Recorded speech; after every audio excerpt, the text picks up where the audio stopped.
How am I going to promote this? What am I doing thinking forward? How am I going to get these clients all towards the end of November? Because they're going to get busy as well as soon as we hit December, work office parties and all the rest of it. Really think about what can I do now in October to prep myself for the end of the year. I've looked at my prices. What else have I done? I looked at my prices before the holidays and I've let go of what's not working. I've realigned things that I'm doing. I've decided on boundaries and timings of when I'm going to see people. Now that I've looked at these basic things, how can I prep ahead? What can I do? Mentoring with Geraldine is a bite-sized practitioner podcast for naturopaths, nutritionists, herbalists, coaches, and practitioners. This podcast responds directly to the needs of you, the practicing natural therapist. We have interviews during the holiday season and business and mindset support each week, so you'll get the variety you need to enjoy and stay motivated in your practice. Don't forget to subscribe to receive the weekly episodes.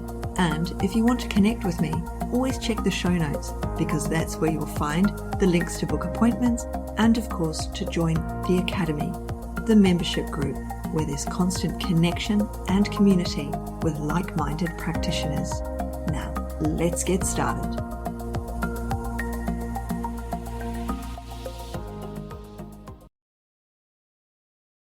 Hello, everyone, and welcome to Mentoring with Geraldine and the Bite Size Podcast. How the devil are you? So, over the last little while, we've been talking, I've had holidays, it's about to be holidays, and here we are in October, heading into November. Schools are back, or they should be back, but routine is what I mean to say. Routine is back, okay? And with that routine, we have to prep ourselves for what's coming up in November, which for me was always a pre-holiday rush because you got to prep for that. You've got to be ready for that. We should be auditing the things that we're doing. So I'd suggest that you audit your week now. Here we are back in routine, hopefully. And with routine comes the understanding of boundaries, comes the reorganization of what we do. We've had the spring clean, we've ditched stuff, haven't we? We've gone and hopefully put it out to the world, what we're doing. We've been confident with price changes. And now we need to have a look at that diary. We need to audit that diary. And sometimes it's not really about getting more, we're getting more clients. It's about making space for the right clients, about having the right clients in your space, the ones that you can help and the ones that you want, so that every time you see a client, you're not learning something new. Okay. You've not got to do, we all have to do a bit of research for every client. That's fine. But I'm talking about, you don't have a gut client at 9, a hormone client at 10, a men's health client at 11, a child at 12, at 1 o'clock, you've got an elderly person, you've got arthritis, you know what I mean? Yeah, this is just variation. And that's fine.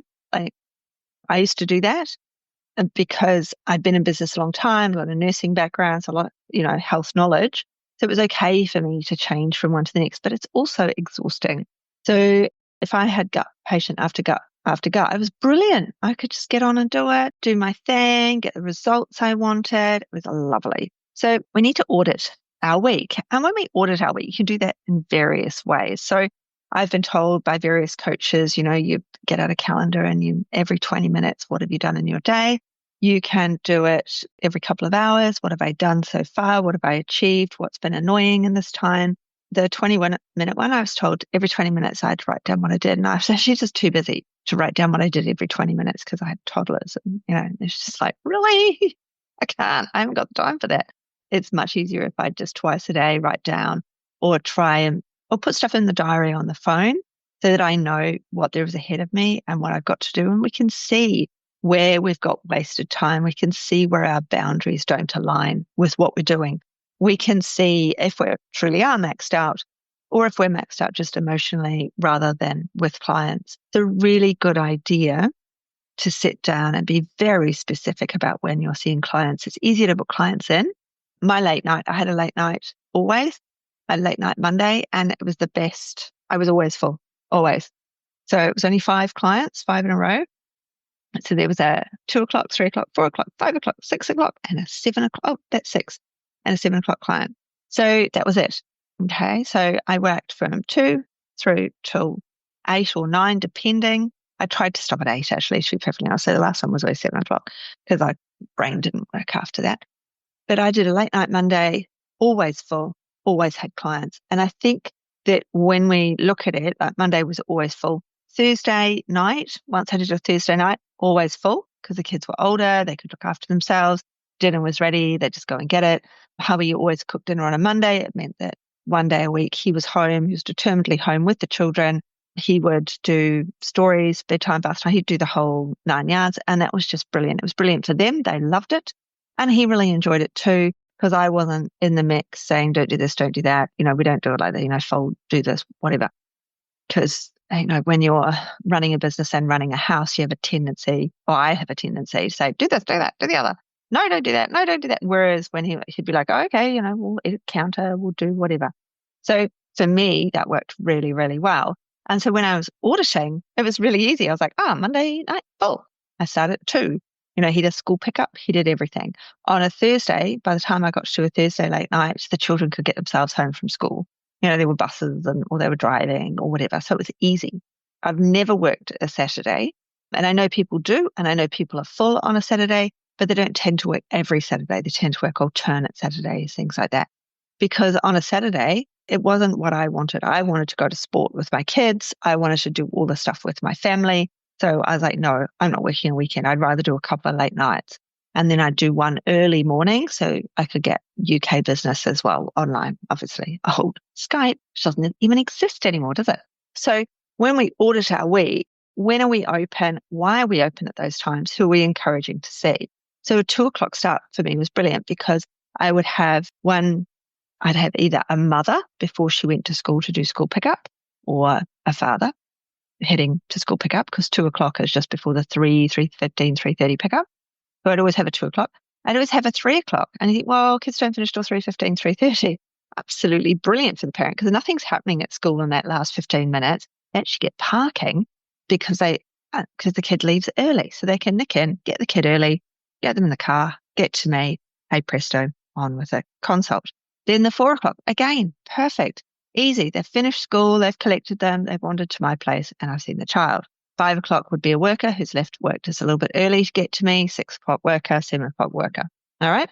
So those times worked for me. My late work night really worked. So I got maxed out, but those people were really similar problems because that's what I was promoting to. So it wasn't draining. It was really nice. In the early days, people would come over on the Monday night and I see them regularly. And my husband cooked chicken curry to korma every single Monday. Come what may, he would be there doing all the things that needed doing. He would, do the Monday, but he would cook this curry. And so then my clients, I work from home, they would come in, they'd have a quick sniff of the air and they go, curry again. I'd be like, yep, curry again, not a problem. Someone else is doing the job. I'd aligned these clients. These clients were all lovely. They all wanted to talk to me. They all wanted to get my knowledge, to get better, to get over whatever it was they had. And so they regularly came to me. So these clients were aligned with me. They enjoyed my company for that 45 minutes. Okay. I book on the hour. If they leave before the hour is up, it's intentional. And then I have that time to finish the stuff for them or to prep for the next one. But I never spend long prepping for anybody. Now, my booking process back in the day, I used to post out an envelope with their booking information. So it'd be their name, address, whether they had private house, and then there'd be what supplements do you have in the cupboard? What are you coming to see me for? What are your top health goals? Now, of course, that all just goes to them online and they just fill it out. Or when they book in, they fill it out. So if you book in a one-to-one appointment with me or you book in a focus call, you have to fill out a form. So obviously your form is different to what a client's form would be, but you're still filling out a form prior to my seeing you. So my booking process is smooth. Okay, it's clear. And so I'm getting those clients that I want. Is yours smooth and clear? Is it easy for them to follow? My boundaries are actually part of my business tools, really, when you think about it, because the time and the communication, cancellation policies, they protect your energy. And your energy is really important. So if the booking process is smooth, then you're using your boundaries. These are the times that I am working, 2 till 7 p.m. Last appointment, 7 p.m. If I was feeling particularly tired, the week do a Monday, I do 7 p.m. Then I think, you know what, next week or the week after, no one's booked in at 7. I think I'll finish. My last client will be at 6, so that I will be finished at 7 rather than at 8 because I'm finding this tiring at the moment, or whatever. I would set those boundaries around times, around availability. And it worked really, really well. And I think if you look at your diary and you segment it and go, I'm going to be here, available here, here, and here, because I've got a babysitter here, here, and here, or I've got a partner who can do things, or I can be working my regular job and then I can be seeing clients in the evening, whatever it is. Those boundaries are your business tools because they make it's very obvious when you're available and they align with what you are doing. So it might seem odd. Right at the beginning, I said we're prepping for the holiday, pre-holiday rush. I mean, you're like going, what is October? Dude, come on. November gets really busy, especially if you've got children. I remember all those, you got the nativity plays or whatever they are. You've got your Christmas stuff coming up. There's schools finishing things. There's exams that they're having in November, October, November. There's all of these things happening. Okay. And we need to be ahead of the curve. If you're posting on social media 5 times a week or something, then you're about to go into November, which is hugely busy. Are you going to be able to sustain that? Is it easier now for you to create all those posts, line them all up and have them ready to go? Get November out the way because November's busy. Like I have my Black Friday event in November every year.